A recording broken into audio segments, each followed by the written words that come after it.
I'm back. I miss your face. I was gonna go to the gym, but decided to wear a tighter shirt instead.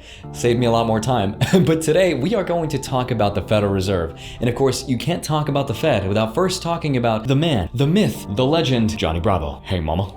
No, we are talking about the Federal Reserve's Jerome Powell, and unlike Johnny Bravo, who chases a lot of girls, Jerome just prints a lot of money and it's a lot of fun. But recently he just gave an update to the future of the economy, as well as an update to the infamous dot plot, which sounds like a movie plot about Dippin' Dots, but what it actually contains is a warning directly from the Fed with regards to the future of our economy and what their predictions will be about its growth and their commitment to the interest rates of the economy in the next few years. This is also called the SEP, or the Summary of Economic Projections. Now, on top of that, we also have to be careful not to be misled by what the stock market is showing us, which is a very rosy picture of a bright future. But if we decide to gamble in that market, then we have to be prepared to face the consequences of activating the trap hole and losing all our money. So here's what the Fed predicts. It says that the gross domestic product of the country, or the GDP, is going to shrink by 6.5%, and that unemployment is going to go down to 9.3%, which is better than the 13.3% we have right now,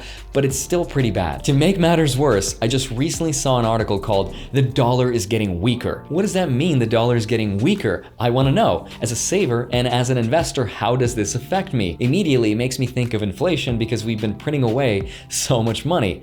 But that begs the question, where does it all come from? We print it digitally. So we as a central bank, we have the ability to create money digitally. And we do that by buying treasury bills or bonds or other government guaranteed securities. And that actually increases the money supply. We also print actual currency, and we distribute that through the Federal Reserve banks. So theoretically, could we just print enough money to pay off all of the $26+ trillion debt? Well, yes, theoretically we can, but no. Doing that would totally devastate and destroy the US economy. And the best way for me to tell you this is just to show you that this $100 at some point was worth over $2,500 of purchasing power in 1913. But if we hyperinflate, then the only thing this $100 will be able to afford us in the future is a pack of mints. Now, if Mentos wants to sponsor me, I actually don't have a sponsor because I don't want to sell you anything. But with that said, I'm excited to show you what's in the data, show you what it means to have a weakened dollar and how this relates to us. Let's begin.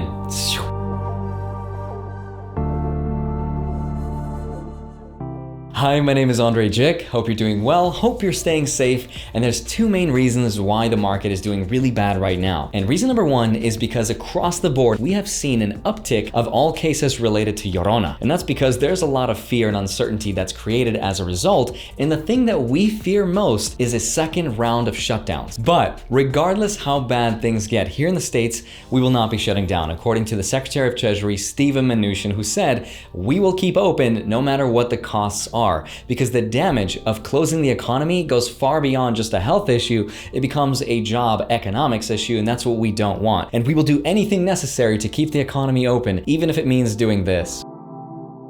And reason number two is because Jerome Powell just recently published his economic outlook and predictions for the future, but the results are nicht gut, yeah? Even though it's the Fed chairman's job to somewhat act like a cheerleader to help boost the economy, it's also somewhat his job to be an optimist and tell us exactly what we want to hear.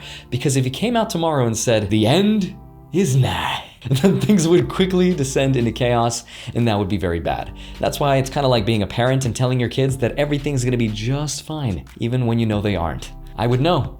Got a child myself. So the stock market is smart enough to anticipate the negativity, and that's one of the reasons why it fell. All right, so let's jump in with the Summary of Economic Projections. Now, this actually measures the Federal Reserve's commitment to the interest rate, and this is important for a few reasons, but first, let me just show you what this thing looks like. Here it is.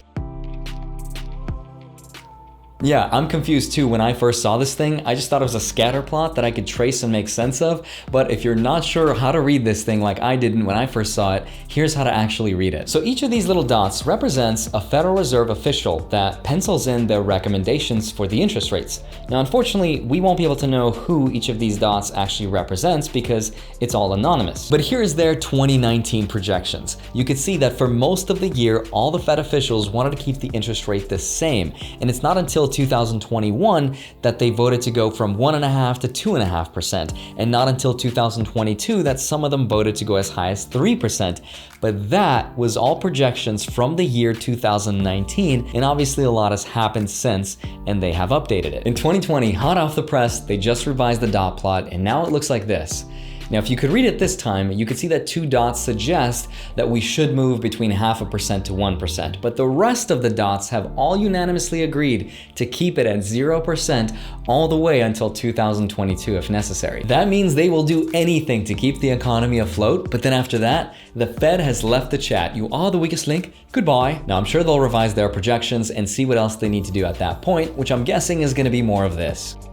But for the long term, they do want the interest rate to float at around 2.5%. But until then, no changes to the interest rate. Keep in mind though, this system is relatively new and only dates back to the last recession in 2008, back when Evel Knievel was the Fed chairman, or Ben Bernanke. So we don't have a ton of historical data to go back and judge the accuracy. But as far as actually using this information for something very useful, then this graph actually does show 2 things that are very useful in relation to the stock market, and that is bank stocks and real estate investment trusts, or REITs. Now, when the Fed signals higher interest rates like they might in a dot plot, that's usually when bank stock prices go up in value. That's because when interest rates are high, we pay them more interest when we borrow their money. And the same can be said in reverse. When interest rates are low, they don't get to make as much of a profit. It's also one of the reasons why banks are also heavily discounted right now. And the same can also be said of REITs. When people and corporations own real estate, when interest rates are high, that's when the real estate price actually grows much better. And when interest rates are low, they don't grow quite as much. So remember, when interest rates are high, banks and REITs go up. When interest rates are low, banks and REITs go down. So because the Fed dropped news on us that they're not going to raise interest rates for a while, and for many years basically, is one of the reasons why banks and REITs sold off and why the market dropped so quickly and so fast. Now that's one of many reasons which makes me fed up. Now, but actually, if they kept that to themselves, it probably wouldn't have been as bad.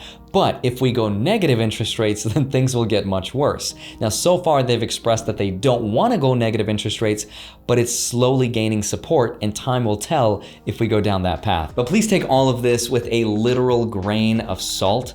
And to quote Jerome Powell directly, if you pay attention to the dots, you might just miss the larger picture. And that's a bad thing to do. But what about the dollar getting weaker? Because that sounds terrifying. Well, I'm glad you asked. Even though you didn't, I'm gonna tell you anyway for the 3 of you left watching this video. So if we take a look at this graph of the dollar and we see what it's been doing in the last 3 months, you can clearly see that the graph has been trending lower and lower. And of course, the dollar's been getting weaker. So the news cycle has just been, the end is nah. But that's not an accurate picture, because if we zoom out and we take a look at what's been happening over a longer term, we can see that the dollar has been getting stronger. And there's a very specific reason for that. And that's because the US dollar is a world reserve currency, which means everybody wants to preserve and hold their wealth within the dollar, especially during bad economic times like we're experiencing right now. And I'm not just talking about people like you and I, the ordinary consumer. I'm talking about massive corporations that are overseas. They all want to hold their wealth in the dollar rather than in their own native currency to preserve that purchasing power. But guess what? When everybody wants the same thing and there's not enough to go around, that makes the dollar stronger.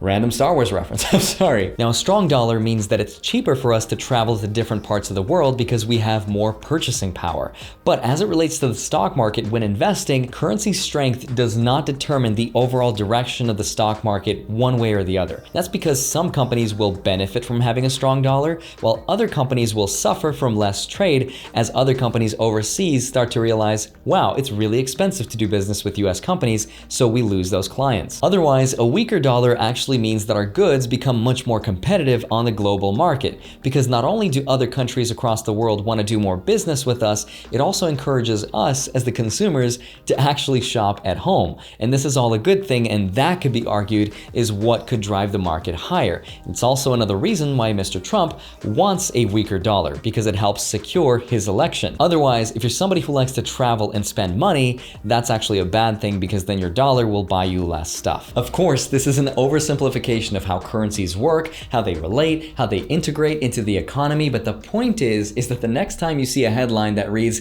"The end is nigh, the dollar has collapsed," then just understand that this isn't necessarily the case, and if it is, that the dollar did get weaker, that's not necessarily a sign of bad things to come. But that's why my philosophy has always been that when life gives you lemons, you just produce some salt and maybe some tequila. I don't know where I was going with that analogy, but yeah, don't be salty. Please subscribe. I don't know. So I wanted to make this video because I've been feeling really restless and I've been glued to the news. I've watched everything on social media and it's made me uncertain about everything in my life, including my investments. But I think it's important to sometimes take a step back and realize that that's what social media is designed for us to feel, and that it's okay to feel this way right now. The world is full of uncertainty, but the worst thing that we can do is to let sensationalism determine how we make our financial decisions. But unfortunately, people like myself still have to compete with that, which is why you might have noticed an uptrend in videos that are like, "End of the world is nigh," because that's what gets the most clicks, because people are at home and people are scared. But I don't ever want people to make decisions based on fear. That would be silly. Hopefully you can cut through the noise, and hopefully I've done an okay job in explaining this in a sensible way where you looked beyond the title itself to get a more accurate picture. Because ultimately, remember, that's what makes the most profit for the news media, and this includes myself and any other YouTuber. If you want to get started with investing, here's how you can get 3 free stocks. Sign up with Webull, you get your first free stock valued up to $250 in value, and if you fund that account $100, you get another free stock valued up to $1,400 in value. You can get a third free stock from Robinhood, and it's all for free by just signing up. Love you, thank you so much for watching my video. You can follow me on Instagram, I post there from time to time. Come back here Monday and Friday. And in the meantime, I've got a question. You know that saying, fake it till you make it? Why not make it and then fake it? That way you can enjoy all of the perceived value of success that comes with owning luxury, expensive, authentic stuff with none of the financial downside of actually having to buy those things. I don't know the answer to that, but it looks like it's time for me to go. Bye-bye. And reason number 3 is a little bit extra, because just when you thought that the stock market was going through a V-shaped recovery, it was like, nah, heart of the cards, I activate my other trap card and lose the other half of your monies.